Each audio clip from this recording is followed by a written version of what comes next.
As we've noted many times before, boss fights are a delicate balancing act. Challenges are great, but you don't want to completely and utterly destroy, frustrate, or traumatize the player without good reason. But what if you do? Why, just make it a super boss, an optional boss with completely overpowered mechanics to test a player's true mettle. Let's take a look at 15 more such bosses here. SEPHIROTH, Kingdom Hearts 1 and 2. Kingdom Hearts players had a taste of Sephiroth's power in the first game when fighting him in the final mix version of the game. Surprise, surprise, he's even more difficult in Kingdom Hearts 2. On top of multiple health bars, he moves incredibly fast and can kill Sora with the first combo alone. He can also throw homing orbs, draw Sora into a firewall, and unleash Heartless Angel, which, if successful, drops Sora to 1 HP. Sephiroth's attack speed and damage also increase as he loses health, making for even more fun times.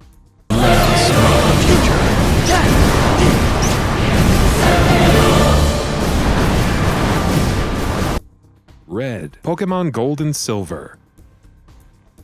It wasn't enough for Pokemon Gold and Silver to have you defeat Johto's 8 gym leaders, its Elite Four, and the Johto League champion. You also have the option to return to Kanto and fight the gym leaders there. Doing so unlocks the ultimate challenge, Red from Pokemon Red and Blue, who's armed with level 75 plus Pokemon. You'll need to prepare for a Pikachu, Blastoise, Charizard, Venusaur, Espeon, and even a Snorlax, which was a lot easier said than done back in the old days. King YAMA-SPELUNKY. Spelunky is a difficult roguelite where progress is measured in deaths per minute. To have an optional 5th area called Hell says something about the difficulty of its boss, King Yama. He'll throw imps and skulls when he's not attacking with his fists. That's just within the first phase. The second is even more hectic when his skulls start floating around. With 40 health for Yama alone, beating him is as much a test of endurance as luck. TOKITADA KYUKI, Fatal Frame, Xbox. Not every superboss needs tons of health or an array of attacks. Some of them, like TOKITADA KYUKI, can simply exist and make life miserable by default. Encountered on Fatal difficulty in the final night and only for the Xbox version of Fatal Frame, TOKITADA can't be pushed back, not even with critical shots, and he moves incredibly fast. He doesn't have a lot of gimmicks, but for an enemy spirit, those are more than enough. Lavenza, Persona 5 Royal. Caroline and Justine were already tough in the base game, but you can battle their combined form, Lavenza, in Persona 5 Royal. She is a doozy and a half, negating party buffs and shifting resistances at a moment's notice. The worst part is that the fight can immediately end if you don't follow certain conditions. For instance, failure to deal 5,000 or more damage by turn 9 will result in her immediately killing everyone. This is in addition to powerful attacks like Megadolion, one-shot kill, sword dance, and much more. You've made it clear. I must be willing to tap into the absolute depths of my might. I hope you've prepared yourself. From this moment forward, I am holding nothing back. This calls for...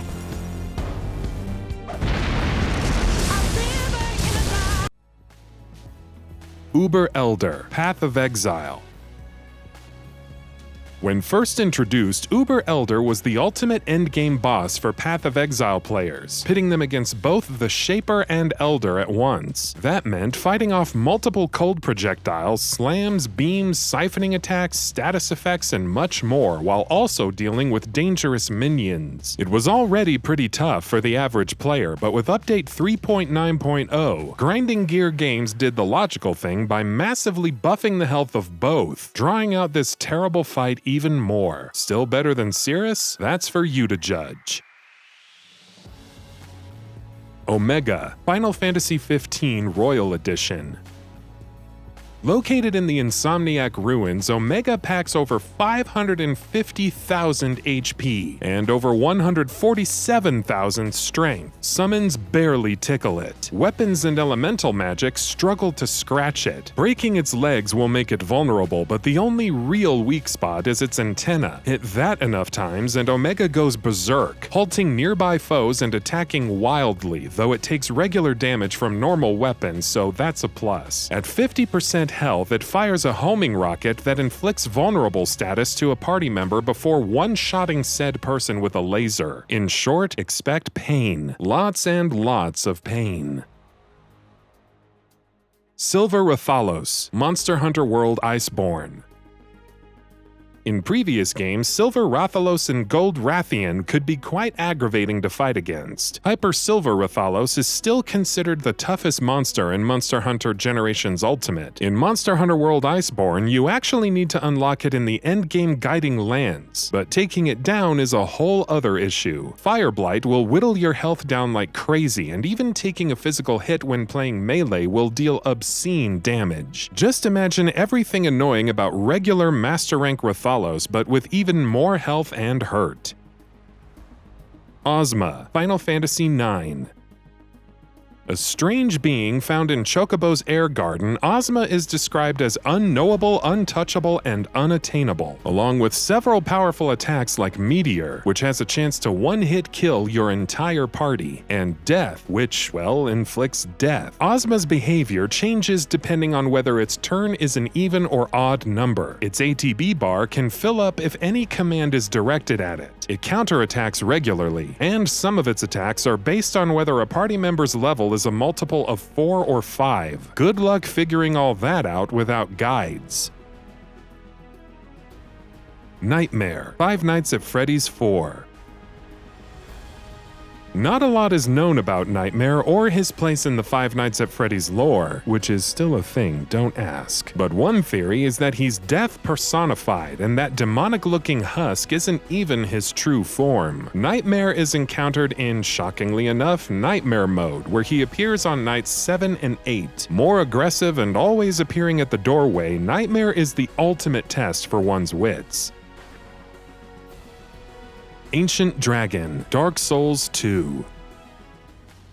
Residing in the Dragon Shrine, speaking to the Ancient Dragon advances the story. Of course, you could also attempt to kill it afterwards, because who wouldn't? It's a real task though, mostly because of its immense health pool, 19,840 HP, and super damaging fire attacks with huge AoE. Granted, you could obtain complete fire immunity, but you'll still need to manage its stomps and tail whips. Even if you go for the safest method of attacking and backing off as far as possible, this fight can drag on. No pun intended, of course. Resourceful Rat, Enter the Gungeon.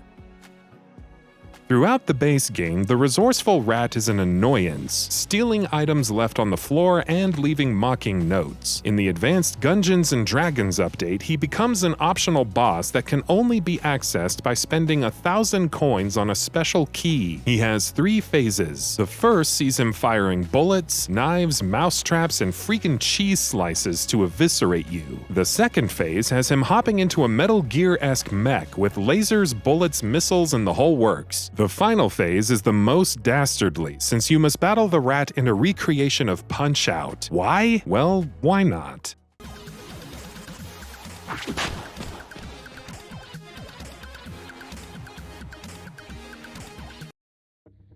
SHIPBREAKER, Fallout 4 Far Harbor.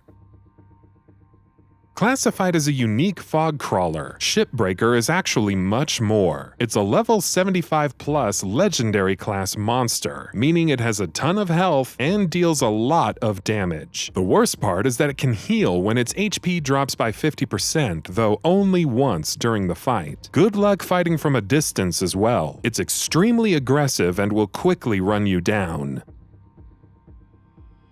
KOSHIA, The Legend of Zelda Breath of the Wild, The Champion's Ballad.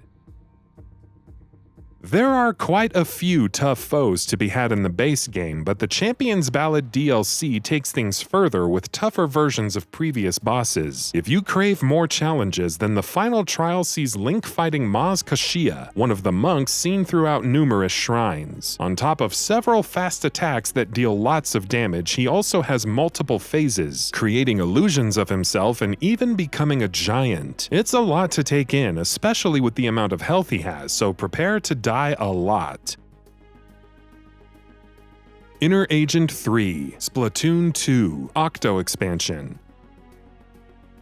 Inner Agent 3 is one of the most notoriously difficult superbosses ever, and for good reason. Along with a large health pool, Inner Agent 3 can be very accurate, has endless amounts of ink, heaves multiple auto-bombs and several splashdowns at you, and that's just scratching the surface of this entire fight. It's not too bad until you realize this is a 5-phase fight, and dying takes you back to the beginning. And that about does it for this video. If you enjoyed what you watched and want to see more from Gaming Bolt, please hit the subscribe button. Also, don't forget to switch on the notifications bell icon next to it. That way you'll never miss any of our videos. Thanks for watching.